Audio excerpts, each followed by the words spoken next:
Good morning, ma'am. Good morning.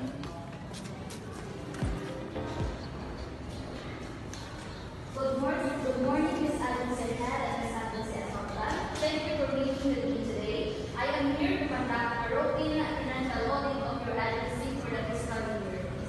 Good morning, Auditor. We're happy to report of your audit. Please feel free to ask any questions that you need. Thank you. I would like to review your agency's financial statement and supporting documentations. Could you please provide with me the access account reports, including bank statements, purchase order, and invoices? Of course, ma'am. We compile what necessary documents and they are available in our accounting department.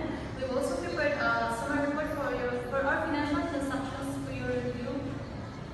Oh, thank you. I'll start by reviewing this documents. Also, I'll be conducting interviews with its staff to gain a better understanding of your financial process and control.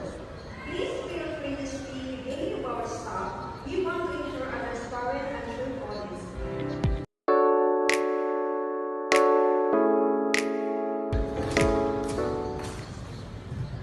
Ms. Agency Accountant, I've noticed some discrepancies in your inventory reports. Can you explain this?